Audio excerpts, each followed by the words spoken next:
السلام علیکم ورحمۃ اللہ وبرکاتہ۔ کتاب کا نام ہے زندگی کے 20 عظیم سبق اور مصنف کا نام ہے ہال اربن۔ آج ہم اس کے 11ویں چیپٹر تک پہنچ چکے ہیں اور آج ہے عملی تحریک کے بارے میں، اور وہ بھی اندر سے اٹھنے والی۔ عمل کی تحریک کیا ہے اور کہاں سے ملتی ہے؟ مجھے اکثر اوقات اساتذہ اور والدین کی تنظیموں اور اسٹوڈنٹ گروپ کی جانب سے تحریک آفرین تقریر کرنے کی دعوت ملتی ہے۔ میں عموماً ان دعوتوں کو قبول کر لیتا ہوں، لیکن اس سے پہلے پروگرام کے چیئرمین پر ایک اہم نقطہ واضح کر دیتا ہوں۔ میں واضح کرتا ہوں کہ میں حقیقتاً تحریک آفرین تقریر نہیں کرتا، کیونکہ میں ان پر یقین نہیں رکھتا۔ میں جانتا ہوں کہ ملک بھر کے انتہائی مہنگے ترین گرو مجھ سے اتفاق نہیں کریں گے، لیکن میرا خیال ہے کہ کوئی شخص کسی دوسرے شخص کو عمل کی تحریک نہیں دے سکتا۔ تاہم میں یہ ضرور یقین رکھتا ہوں کہ ایک شخص دوسرے شخص کو یہ سمجھنے میں مدد دے سکتا ہے کہ عمل کی تحریک کیا ہوتی ہے اور یہ کہاں سے ملتی ہے۔ میرا یہ ایقان ہے کہ ایک شخص دوسرے کو اپنے عمل کی تحریک دینے کی کلیدی جزات سکھا سکتا ہے۔ سب سے اہم بات یہ ہے کہ میرا یقین ہے کہ ایک شخص دوسرے کی حوصلہ افزائی کر کے اسے عمل کی تحریک دینے میں مدد دے سکتا ہے، بالکل اسی طرح جس طرح میرے دوست نے میری مدد کی، جس کا حوالہ میں پچھلے باب میں دے چکا ہوں۔ عمل کی تحریک ایک ایسا تصور ہے جس کے حوالے سے بہت زیادہ مغالطے پائے جاتے ہیں۔ عمل کی تحریک وہ کسی کام کے لیے وقتی طور پر ابھارنا ہے، ٹمپریری اسٹیمولیشن میں بہت فرق ہے۔ کھیلوں میں تو وقتی ابھار سے کام چل جاتا ہے، لیکن روزمرہ زندگی میں کارگر نہیں۔ اس کے لیے تمہیں ایک مددگار ہر وقت ساتھ رکھنا پڑتا ہے جو وقتاً فوقتاً تمہارے کام تیزی سے کرنے پر ابھارتا رہے۔ اسی لیے میں نے کہا کہ میں تقریر پر یقین نہیں رکھتا۔ مجھے یہ سوچ عارضی اور سطحی لگتی ہے، یا میں موٹیویشن کا گرو نہیں۔ آفرین تقریر نہایت تفریح بخش تو ہو سکتی ہے، ہمارے جذبات پر اثر انداز ہو سکتی ہے، لیکن جہاں تک عمل کا تعلق ہے تو وہ تقریر کرنے والے تک ہی رہ جاتی ہے۔ نہ صرف تقریر بلکہ تحریر کے حوالے سے بھی میرا نقطہ نظر یہی ہے۔ میں اس قسم کے غیر معقول دعوے کرنے پر میں یقین نہیں رکھتا۔ تم سب کچھ کر سکتے ہو یا تم سب کچھ بن سکتے ہو۔ میرا خیال ہے کہ لوگ کسی ایسی چیز کے خواہش مند ہیں جو زیادہ گہری اور مخلصانہ نہ ہو۔ انہیں ایسی کسی چیز کی ضرورت ہی نہیں۔ وہ کوئی ایسی چیز چاہتے ہیں جو دیر تک رہنے والی ہو، جو انہیں حقیقی زندگی سے نبرد آزما ہونے میں مدد دے۔ چنانچہ میں لوگوں کو عمل کی تحریک دینے کی بجائے انہیں عمل کی تحریک کے متعلق بتاتا ہوں۔ میں یہ بتاتا ہوں کس طرح اپنے آپ کو عمل کی تحریک دے سکتے ہیں۔ عمل کی تحریک کی لاتعداد نظریات ہیں۔ نفسیات دان اس پر کئی ایک رائے پر متفق نہیں ہو سکے۔ بعض لوگ عمل کے لیے متحرک کیوں ہوتے ہیں، بعض کیوں نہیں ہوتے۔ دنیا کے والدین، اساتذہ اور ملازمت دہندہ چاہتے ہیں کہ یہ جان سکیں، تاہم ہمارے عمل کی تحریک کے تمام اسرار کے متعلق مضطرب ہونے کی ضرورت نہیں۔ ہمیں اس حوالے سے صرف 2 باتیں ماننی چاہیے۔ پہلی بات تو پہلے باب میں پا سکتے ہیں، جہاں میں نے لکھا تھا کہ کامیاب لوگ اپنی زندگیوں کی ذمہ داری قبول کر لیتے ہیں۔ اس کا مطلب یہ ہے کہ خود کو عمل کی تحریک دیے جانے کے لیے کسی دوسرے کا انتظار نہیں کرتے، وہ یہ کام خود کرتے ہیں۔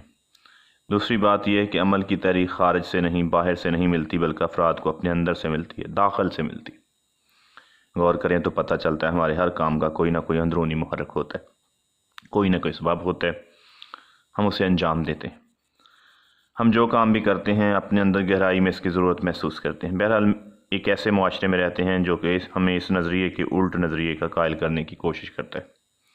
ایسا لگتا ہے جیسے کوئی شخص ہمیشہ ایک متاثر کن پیغام لیے موجود ہو، جو ہمیں بتائے کہ ہمارے لیے کیا کرنا ضروری ہے، ہمارے پاس کس چیز کا ہونا ضروری ہے۔ اپنے آپ کو عمل کی تحریک دینے کے 3 کلیدی اصول۔ لمحہ بھر کے لیے اپنے کسی اہم ہدف کے بارے میں سوچو، کوئی ایسی چیز جس کو تم اپنی زندگی میں یقینی طور پر حاصل کرنا چاہتے ہو۔ جس کے بعد 3 سوالوں کے جواب ہیں۔ کیا تم اسے حاصل کرنے کی خواہش رکھتے ہو؟ کیا تمہیں حقیقتاً یقین ہے کہ تم اسے حاصل کر لو گے؟ کیا تم تصور میں واضح طور پر دیکھ سکتے ہو تم اس چیز کو حاصل کر رہے ہو؟ تمام سوالوں کا جواب ایک بااعتماد ہاں ہے تو پھر تیار ہو جائیں۔ خواہش، یقین اور ذہنی تصویر۔ خواہش۔ عمل کی تحریک کا آغاز خواہش سے ہوتا ہے۔ جب تم کسی چیز کی خواہش کرتے ہو تو تم اسے حاصل کرنے کے لیے متحرک ہو جاتے ہو۔ ڈینس نے یہ کہا تھا۔ خواہش وہ کلید ہے جس سے ہم ہر چیز کے حصول کا رستہ کھلتا ہے۔ کسی دوسرے کی کیفیت سے زیادہ خواہش اس امر کا تعین کرتی کہ ہم اوسط درجے کے انسان رہیں گے یا زندگی میں کامیاب ہوں گے۔ اہلیت نہیں، خواہش اور اس درجے کے لوگ اور اعلیٰ کارکردگی کا مظاہرہ کرنے والے لوگوں کو الگ الگ کرتی ہے۔ یہ وہ اضافی شے ہے جو عام لوگوں کے لیے غیر معمولی کام کرنا ممکن بناتی ہے۔ جو لوگ خواہش کے حامل ہوتے ہیں انہیں روکنا تقریباً ناممکن ہوتا ہے۔ خواہش کا شعلہ جتنا تیز جلتا ہے اتنا ہی زیادہ پرعزم ہوتا ہے، کامیابی اتنی ہی زیادہ ہوتی ہے۔ اس کی ایک عمدہ مثال باربرا ہے۔ باربرا تھوڑا عرصہ پہلے یونیورسٹی میں میری شاگرد تھی۔ وہ اس خاص پروگرام کے دوسرے شرکاء کی طرح طویل عرصے کی غیر حاضری کے بعد آئی تھی۔ اس کی عمر 44-45 سال تھی۔ اس کی ڈگری مکمل کرنا چاہتی تھی، جسے اس نے اپنی عمر کے 18ویں برس میں شروع کیا تھا۔ ابتدا میں وہ تھوڑا ڈری سی تھی۔ مجھے یاد ہے اس نے کہا تھا کہ وہ صرف بیچلر ڈگری چاہتی ہے۔ اگر اسے BA کا اوس حاصل ہو گیا تو وہ بہت زیادہ خوش ہوگی۔ ایک ہی ہفتے بعد میں نے محسوس کیا اس میں جذبے کا لاؤ بھڑک رہا ہے۔ اب وہ صرف پڑھنا نہیں بلکہ پڑھائی میں اعلیٰ کارکردگی کا مظاہرہ کرنا چاہتی۔ اس نے پہلے مشقیں اتنی عمدہ کی کہ میں اسے اپنے ہدف زیادہ بلند رکھنے کی ہدایت کی۔ وہ خوشی سے کھل اٹھی اور مسلسل اعلیٰ درجے کا کام کرتی رہی۔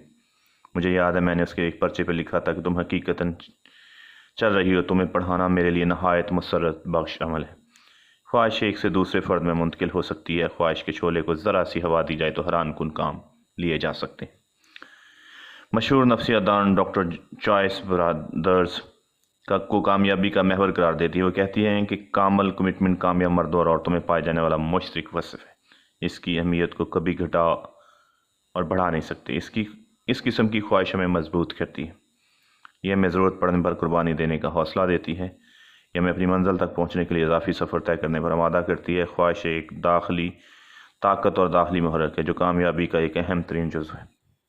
یقین کیا ہے؟ کسی بھی کام میں تمہاری کامیابی کے امکانات کا اندازہ صرف تمہارے خود پر یقین سے لگایا جا سکتا ہے۔ رابرٹ۔ کئی سال پہلے کی بات ہے، مجھے پتا چلا کہ میرے طلبہ کی کثیر تعداد کو ایک بیماری نے مفلوج کر دیا ہے۔ وہ ان انسانوں کی طرح جینے سے روکتی ہے۔ وہ ہلاکت انگیز بھی تھی اور انتہائی تیزی سے پھیل رہی تھی۔ وہ سارے اسکول میں پھیل چکی تھی۔ اس کے متعلق سب سے عجیب بات یہ تھی کہ کسی کو معلوم نہیں کہ وہ بیماری اسے لگ چکی ہے۔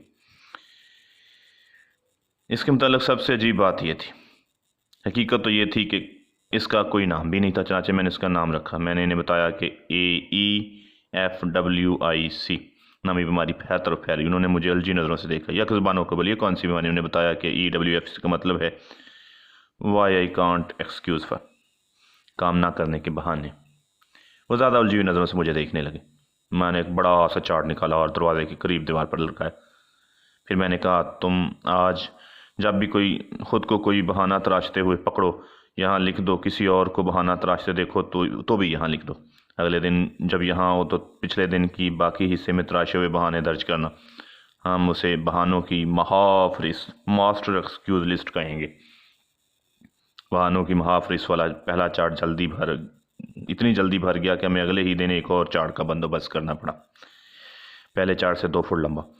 ہفتے کا اقدام آتے آتے ساری دیواروں کے لوگوں کے بہانوں سے بھر گئی۔ وہ کام کیوں نہیں کر سکتے؟ میں نے ان سے پوچھا کہ کیا کوئی بتا سکتا ہے کہ میں نے عادتاً بہانے بنانے جانے کو بیماری کیوں قرار دیا؟ کلاس کے سب سے خاموش لڑکے نے اس سیمسٹر میں پہلی مرتبہ ہاتھ اٹھایا۔ اس نے کہا اگر ہم ہر وقت یہی بہانے سوچتے ہیں کہ ہم فلاں کام کیوں نہیں کر سکتے تو ہم کبھی بھی اس کام کو کر سکنے کی وجہ نہیں تلاش کر پائیں گے۔ میں نے اس لڑکے کو اپنی رائے دینے پر بہت شاباش دی۔ ہمیں کام نہ کر سکنے کے بہانے بنانے کے بجائے کر سکنے کے جواز ڈھونڈنے چاہیے۔ ہماری راہ میں رکاوٹ صرف وہی ہوتی ہے جسے ہم رکاوٹ سمجھ لیتے ہیں۔ یہ رکاوٹیں پہلے دوسری کھڑے کرتے ہیں اور پھر ہم خود۔ وہ اس لیے موجود ہوتی ہیں کیونکہ ہم ان پر یقین کر لیتے ہیں۔ جب تک ہم ان کی جگہ یقینوں کا نیا سیٹ نہیں لے آتے وہ موجود رہتی ہیں۔ اس کتاب کے تعارف میں میں نے لکھا بیشتر لوگ یہ نہیں جانتے کہ وہ کتنے اچھے ہیں، وہ اپنی زندگیوں سے کون کون سے کام لے سکتے ہیں۔ ضرورت یہ جاننے کی ہمیں جتنا سمجھتے ہیں اس سے زیادہ اہل ہیں۔ ہم داخلی سرچشموں کے مالک ہیں جنہیں ہم کبھی استعمال نہیں کرتے۔ اپنی تمام صلاحیتوں سے استفادہ حاصل کرنے کا پہلا مرحلہ اپنے پر یقین کرنا ہے۔ کوئی بھی کام کرنے کی کوشش کی جائے تو خواہ ناکام ہونے کا خطرہ ہی کیوں نہ ہو، بالآخر یہ کوشش نتیجہ خیز ہوتی ہے۔ بلیو کا مصنف کہتا ہے لوگ اس سے اکثر پوچھتے ہیں کہ عمل کی تحریک کے حوالے سے اس کے راز کیا ہیں، تو اس کا کہنا ہے نہ تو اسے عمل کی تحریک کے بارے میں کچھ پتہ ہے اور نہ ہی وہ رازوں سے واقف ہے۔ اس کا کہنا ہے اس نے سب سے قیمتی سبق یہ سیکھا ہے لوگ جس چیز کو پانے کا یقین کر لیں اسے حاصل کر لیتے ہیں۔ میرے تجربے نے مجھے ایک باعزم اور بااعتماد کوشش کی قدر و قیمت سے آگاہ کیا۔ یقین کرو تم کر سکتے ہو، تم کر سکتے ہو۔ تم حیران رہ جاؤ گے بہت سے اچھے کام کیسے ہو سکتے ہیں۔ ذہنی تصویر: تمہیں کسی کام کو کر سکنے سے پہلے ذہن میں اس کے تصور کو لانا چاہیے۔ ایکس 20ویں صدی کی چوتھی دہائی 1930 کے اوائل میں جوزف اسٹراس نامی ایک انجینئر سان فرانسسکو جا کر خلیج کا دہانہ دیکھ کرتا تھا۔ اس نے اپنے ذہن میں تصویر بنائی کہ ایک پل دونوں کناروں کو ملا رہا ہے۔ اس نے اس بارے جتنا سوچا تصویر اتنی واضح ہو۔ 1987 میں ہم نے اس خواب کو 50ویں سالگرہ منائی۔ اس کا خواب تھا گولڈن گیٹ برج۔ 1961 میں صدر جان ایف کینیڈی نے کہا کہ ہمیں اپنا حتمی مقصد بنا لینا چاہیے کہ اس دہائی کے اختتام تک ہم اپنا ایک آدمی چاند پر پہنچا کر اسے بحفاظت زمین پر واپس لیں۔ کروڑوں لوگوں نے سوچا ناممکن، لیکن ناسا میں ورکروں کی ایک باعزم گروپ کے ذہن میں پہلے ہی اس کی تصویر موجود تھی۔ جب ہم 1969 میں ٹیلی ویژن پر نیل آرمسٹرانگ کو چاند پر قدم رکھتے اور زمین پر واپس آتے دیکھا تو وہ ہزاروں مرتبہ پہلے ہی دیکھ چکے تھے۔ جب 20ویں صدی کی 8ویں دہائی میں میری لوریٹین چھوٹی سی بچی تب وہ خواب دیکھتی تھی وہ جمناسٹک کی عالمی چیمپئن بن جائے گی۔ اس نے اپنے آپ کو بغیر کسی غلطی کے جمناسٹک کرتے دکھاتے دیکھا، جم سے زیادہ اپنی سوچوں میں مشق کی۔ جب اس نے 1984 کے اولمپک میں اپنی فائنل روٹین میں پورے 10 پوائنٹ بنا کر گولڈ میڈل جیتا تو اس نے کہا اسے یہ فطری محسوس ہوا۔ اس کی وجہ یہ تھی وہ تخیل میں ہزاروں مرتبہ سے دیکھ چکی تھی۔ اوپر دی گئی تینوں مثالوں میں جو تکنیک استعمال کی گئی اس کو مختلف ناموں سے یاد رکھا جا سکتا ہے۔ تصویر کاری، ذہنی مشق، رہنما تخیل، اسے ذہنی تصویر بنانا کہتا ہوں۔ یہ بات ذہن میں رہے کہ اپنی تمام کہانی لفظوں میں سوچیے۔ ہم تصویر میں سوچتے ہیں، ہم جتنا زیادہ واضح کسی چیز کو انجام دیتے ہوئے اپنی تصویر بنائیں گے اتنا ہی اس کا انجام بہتر ہوگا۔ ڈاکٹر چارلس ایک نفسیات دان ہے جنہوں نے نہایت کامیاب لوگوں کی عادتوں میں اسپیشلائز کی ہوئی ہے۔ اس حوالے سے انہوں نے 1986 میں ایک کتاب لکھی جس کا عنوان تھا پیک پرفارمنس۔ وہ کہتے ہیں کوئی ایک کام ایسا ہے جسے وہ سب کرتے ہیں۔ وہ اپنی اس نہایت ترقی یافتہ صلاحیت کے بارے میں بتاتے ہوئے کہتے ہیں کہ وہ کامیاب اقدامات کی تصویریں اپنے ذہنوں میں بنا سکتے ہیں۔ وہ ذہن میں ایسی مخصوص مہارتوں اور رویوں کی مشق کرتے ہیں جو انہیں وہ اپنے نتائج حاصل کرنے کے قابل بناتی ہیں جن کو انہوں نے حتمی طور پر حاصل کرنا ہوتا ہے۔ ڈاکٹر گارفیلڈ یہ بھی بتاتی ہیں کہ وہ کسی نہ کسی چیز پر یقین بھی رکھتے ہیں۔ وہ سب کہتے ہیں کہ کامیابی حاصل کرنے کی صلاحیت ہر کسی میں ہوتی ہے اور یہ کہ نقطۂ آغاز اعلیٰ کارکردگی کا مظاہرہ کرنے کا اندرونی فیصلہ ہوتا ہے۔ اگر تم میں خواہش ہے، تم ٹھوس یقین اور ایک واضح ذہنی تصویر رکھتے ہو تو تمہیں جس تحریک کی ضرورت ہے وہ مکمل طور پر تمہیں میسر ہے۔ عمل کی تحریک کام کرنے کا داخلی جذبہ ہے۔ چینل کو سبسکرائب کر لیں تاکہ آپ کی کتابوں سے محبت اور بھی دوسری کتابوں تک لے جائے۔